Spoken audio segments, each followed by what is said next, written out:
I hope that the comments I'm about to make will not offend the questioner too much and some people around here. I think there is a fundamental misstatement of the issue in the question. We can no longer continue to make policy for ourselves, in our country, in our region, in our continent, on the basis of whatever support the Western world or France or the European Union can give us. It will not work. It has not worked, and it will not work. Our responsibility is to charter a path which is about how we can develop our nations ourselves. It is not right for a country like Ghana, 60 years after independence, to still have its health and education budgets being financed on the basis of the generosity and charity of European taxpayers. By now, we should be able to finance our basic needs ourselves.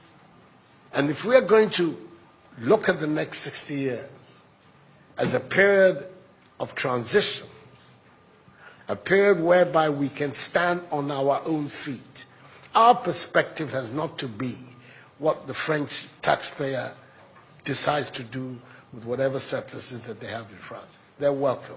They're appreciated. Whatever interventions that the French taxpayer through their governments make to us are appreciated. We're not going to lick a gift horse in the mouth.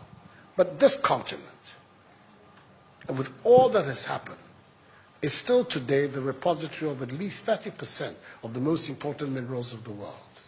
It's a continent of vast, arable and fertile lands. It has the youngest population of any of the continents in the world. So it has the energy and the dynamism.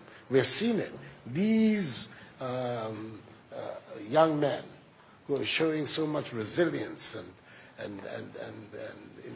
ingenuity in crossing the Sahara, finding ways to go across with rickety boats across the Mediterranean to really, those energies, we want to have those energies working inside our countries. And we're going to have those energies working in our countries if we begin to build systems that tell the young people of our country that their hopes, their opportunity are right here with us. Migration and the movement of people is being presented in a manner which suggests that somehow it's a new phenomenon. There's nothing new about it. It's as old as man, the movement of people.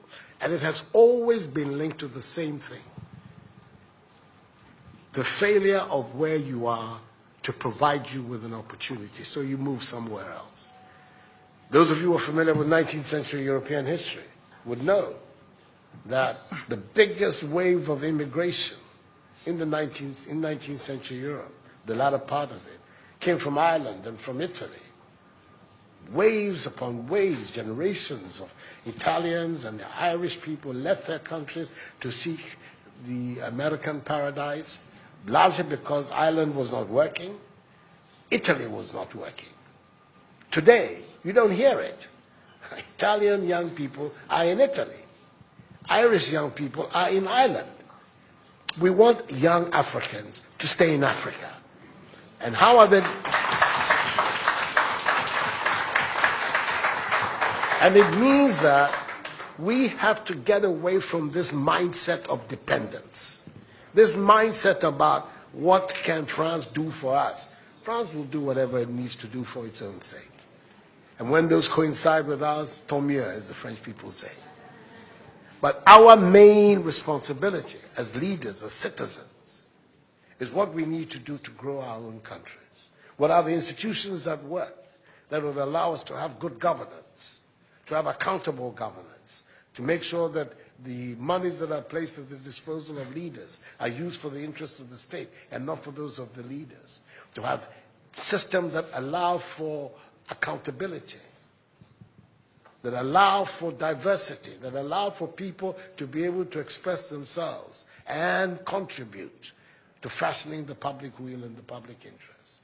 Our concern should be with what do we need to do in this 21st century to move Africa away from being cap in hand and begging for aid, for charity, for handouts. The African continent, when you look at its resources, should be giving monies to other places. We have huge wealth on this continent, in our own country of Ghana. And we need to have a mindset that says, we can do it. Others have done it.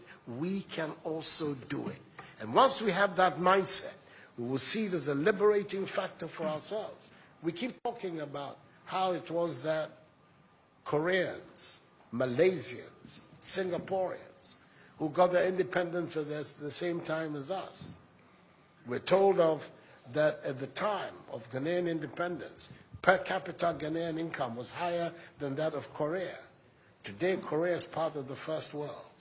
So is Malaysia. So is Singapore. What happened? Why did they make that transition? And 60 years after independence, we are where we are.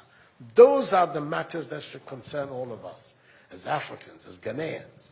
And not, when I say so with the greatest of respect to the French president, I think that the cooperation of France is something that I am, as you know, a strong friend of France. I am Francophile, so I don't have any difficulty with that.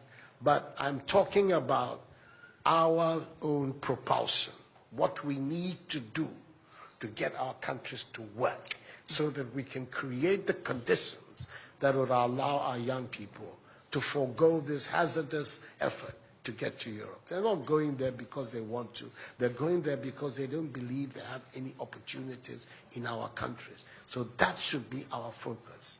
And I believe that with that if we change that mindset of dependence, that mindset which is contingent on aid and charity, we would see that in the decades ahead of us, the full flowering of the African peoples would take place. And that new African personality that was talked about at the time of our independence will become real and imminent in our times. That's what I'm saying. I hope that I'm not upsetting the questioner or even some of my friends who are here. But these are my strongly held beliefs. And that is the reason why I've adopted as the slogan of my presidency, of my period of the Supreme Office of Ghana, that we want to build a Ghana beyond aid. A Ghana which is independent, which is self-sufficient, that is capable of standing on its own feet and building its own life. We can do it.